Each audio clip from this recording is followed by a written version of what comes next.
Para saudara dan saudari yang Tuhan cintai, selamat pagi dan selamat bertemu lagi dalam renungan harian dari Paroki Santo Fransiskus Assisi Apio, edisi hari Senin, tanggal 4 November 2024. Hari ini Gereja Semesta memperingati peringatan wajib Santo Carolus Borromeus, seorang uskup. Mengawali hari yang baru ini, kita hendak mendengar dan merenungkan sabda Tuhan. Marilah sebelum kita mendengar dan merenungkan sabda Tuhan, kita berdoa. Dalam nama Bapa dan Putra dan Roh Kudus. Amin. Allah Bapa yang Maha Bijaksana, Engkau telah memelihara gerejamu dengan menganugerahkan kebijaksanaan dan cinta kasih kepada Santo Carolus uskupmu. Semoga Engkau senantiasa membarui gerejamu agar semakin serupa dengan Kristus dan mampu menghadirkan wajah putramu di dunia. Bersabdalah ya Tuhan, kami siap mendengarkan. Terpujilah Engkau Bapa, Putra dan Roh Kudus, kini dan sepanjang segala masa. Amin. Para saudara dan saudari yang Tuhan cintai, sabda Tuhan yang hendak kita dengar dan kita renungkan untuk mengawali hari yang baru ini diambil dari Injil Lukas pasal 14 ayat 12 sampai 14. Tuhan bersamamu. Inilah Injil suci menurut Lukas.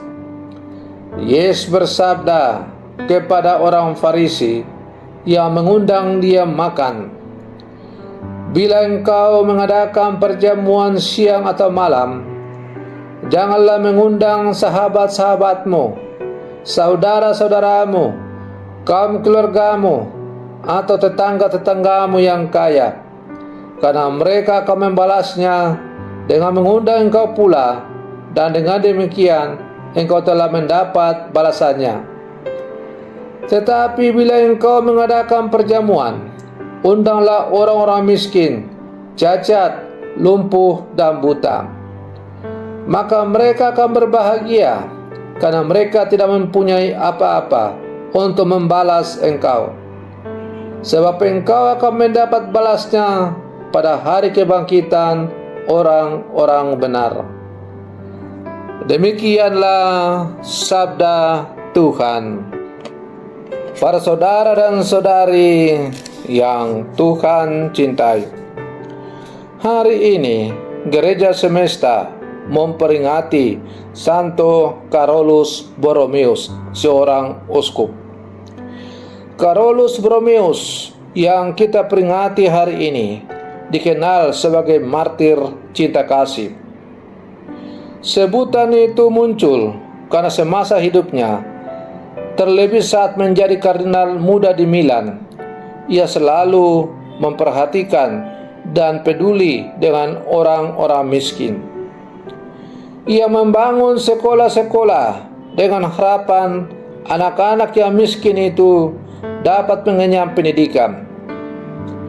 Para saudara dan saudari yang Tuhan cintai, melalui bacaan Injil yang baru saja diperdengarkan kepada kita pada hari ini, Yesus mengajarkan kepada kita agar kita memberikan kasih yang tulus dan total kepada saudara-saudara kita yang berkekurangan, cacat, lumpuh, dan buta. Kasih yang tulus dan total itu tidak pernah mengharapkan balas jasa dari orang atau pihak yang kita kasihi. Hal itu sangat jelas dikatakan oleh Yesus. Apabila engkau mengadakan perjamuan, maka janganlah mengundang saudara-saudaramu, keluargamu, tetanggamu yang kaya, karena mereka akan membalasnya dengan mengundang engkau, dan dengan demikian engkau mendapat balasnya. Tetapi apabila engkau mengadakan perjamuan, undanglah orang-orang miskin, orang-orang cacat, dan orang-orang lumpuh, dan orang-orang buta.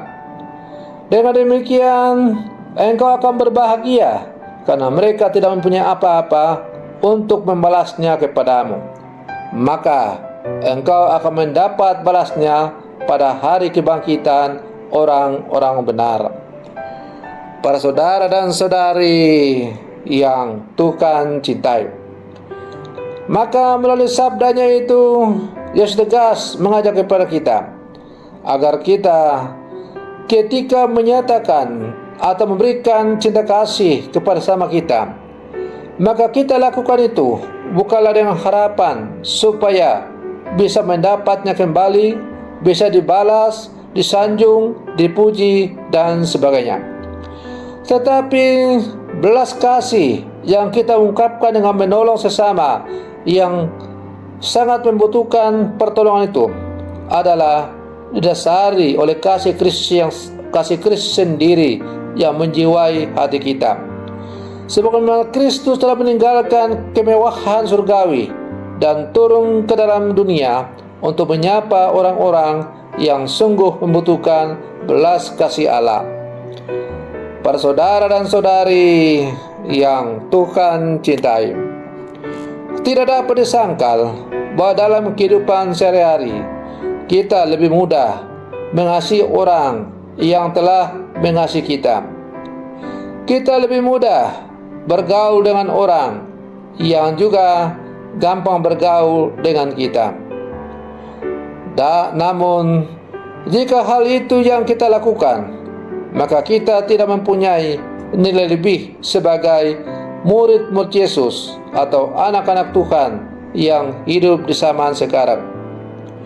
Nilai lebih atau ciri khas kita sebagai murid-murid Yesus atau anak Tuhan tampak ketika hati kita bergembira dan tanpa pamrih membantu anak-anak yang miskin untuk dapat sekolah, mengunjungi para orang tua yang hidup sendiri atau warga lingkungan yang sedang sakit, ikut membantu memperbaiki rumah tetangga yang rusak, atau kita bergaul dengan siapa saja tanpa pandang bulu, tidak menyebarkan hal-hal yang bisa mengganggu persaudaraan melalui medsos dan sebagainya. Kasih sejati itu selalu rindu untuk memberi tanpa ada keinginan untuk mendapatkan sesuatu. Para saudara dan saudari yang Tuhan cintai, kita adalah murid-murid Yesus yang hidup di zaman sekarang. Ada banyak hal yang bisa kita buat sebagai murid-murid Yesus untuk memberikan kasih sejati kepada mereka yang membutuhkannya. Di tengah-tengah kemajuan zaman, kemajuan teknologi, informatika, dunia digitalisasi ini, ternyata ada begitu banyak kemiskinan-kemiskinan yang kita derita dalam hidup ini. Salah satu kemiskinan yang kita derita oleh banyak manusia adalah hilangnya rasa respek persaudaraan di antara manusia karena berbagai macam-macam perbedaan yang kemudian disebarkan melalui medsos untuk saling menjatuhkan.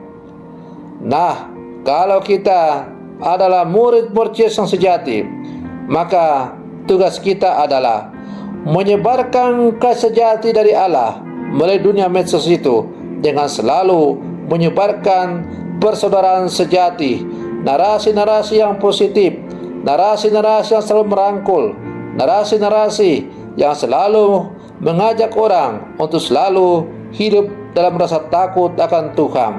Karena hanya dengan selalu takut akan Tuhan, maka kita akan selalu membawa damai dalam kehidupan kita. Para saudara dan saudari yang Tuhan cintai, semoga permenungan saya untuk mengawali hari yang baru ini semakin menghantar kita untuk menjadi murid-murid Yesus yang sejati. Selamat pagi, Tuhan Yesus memberkati.